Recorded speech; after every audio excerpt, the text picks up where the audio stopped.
Hi and greetings a bit to my lecturer and my fellow friends. Today, my group will be presenting about the Scitovsky Criterion for our welfare economic teaching video. So here are my group members. We have Hairil, Hazim, Zakwan, Shafiq, Diana, Shakina, Farah Shafiza and also Farah Shuhada. I am Farah Shafiza and today I will be presenting on this topic with my friend Farah Shuhada. Before we go further into the Scitovsky Criterion, I would like to introduce you to the three economists that developed the compensation criterion for the welfare economics. Here we have Nicholas Kaldor, Sir John Hicks and also Tibor Scitovsky.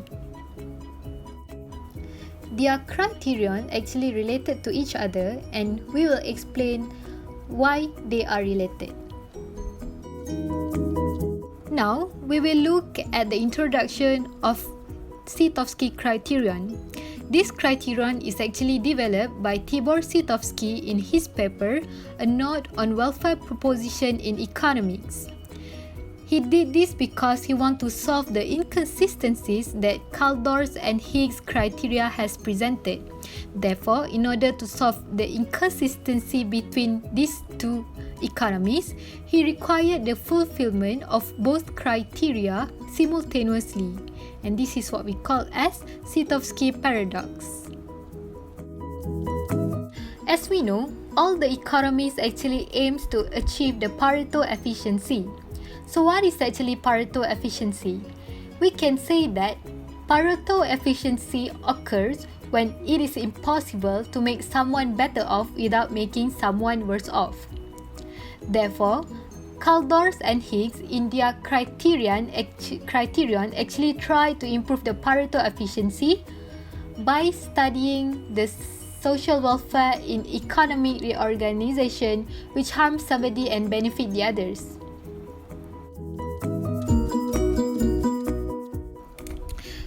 Therefore, in their studies, there are some assumptions that must be followed. Firstly, there should be no external effects on individual. Next, the taste of individual must remain constant and does not change. Also, the problem of production and exchange should be able to be separated from the problems of distribution. And lastly, the individual must have ordinal utility towards their preferences. Next, let's look at the Kaldor-Hicks Compensation Criterion. So firstly, assume that the utilities obtained by individual A and B from the allocation of input or income between them is shown by point Q inside the utility possibility curve, DE. As a result of certain change in economic policy or any improvement, the A and B will move from point Q to point T on the utility possibility curve DE. So at this movement, we can say that utility of A decreases while utility of B increases. That is, in other words, individual A becomes worse off than before while B becomes better off. Thus, we can say that the movement from point Q to point T cannot assess by means of Pareto criterion. So certainly, points like S, G and R or other point on the utility possibility curve are socially preferred to point Q on the basis of Pareto criterion. However, Kaldor-Hicks Compensation Principle has propounded that whether or not social welfare has increased is because the movement from point Q to point T. Based on the Kaldor-Hicks criterion also, we must look at the movement from point Q to point T, whether the B who gains at that movement could compensate A who loses at that movement, and still B can be better off than before. So based on the graph, the utility possibility curve DE passes through point S, G and R, and this means that the reallocation of income between the individual A and B can move from point T to point R. If B can give some compensation to A for the loss suffered. Thus, At point R, B is better off as compared to point Q, while A remains the same utility as at point Q.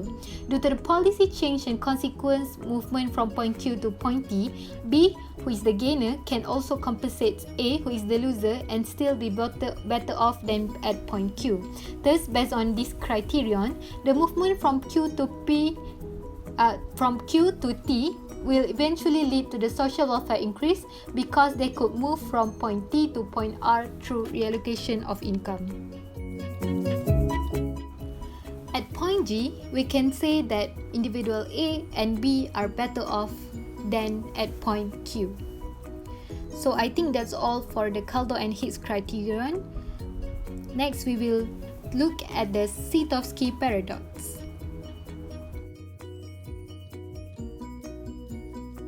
Now, I'm Farah Shuhada would like to explain about the third welfare theory, which is Scitovsky paradox.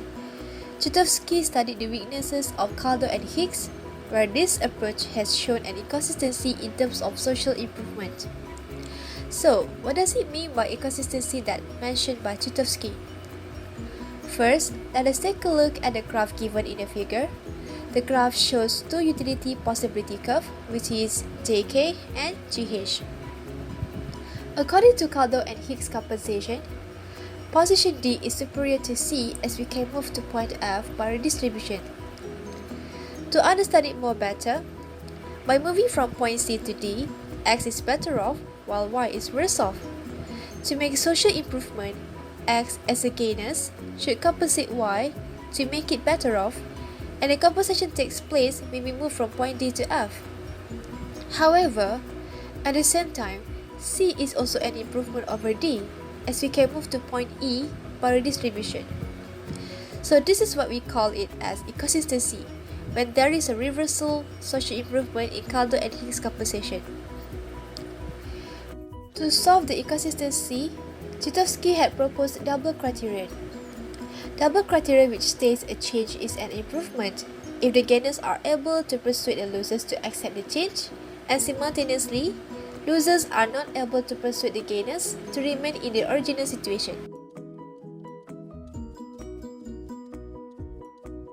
Now, we move on to Scitovsky's double criterion. As we look at the figure, the point G is improvement over Q.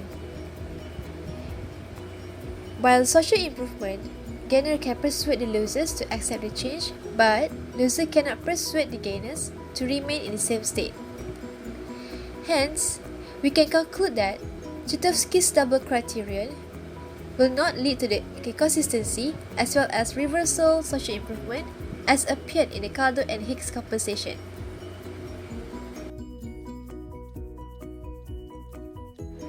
As a conclusion, we are now can express the essence of Kaldor, Hicks, and Scitovsky criteria. Kaldor and Hicks criteria are met if in an economic change, gainers can overcompensate the losers, the reversal test is satisfied, and if losers are able to bribe the gainers to stay in the old position.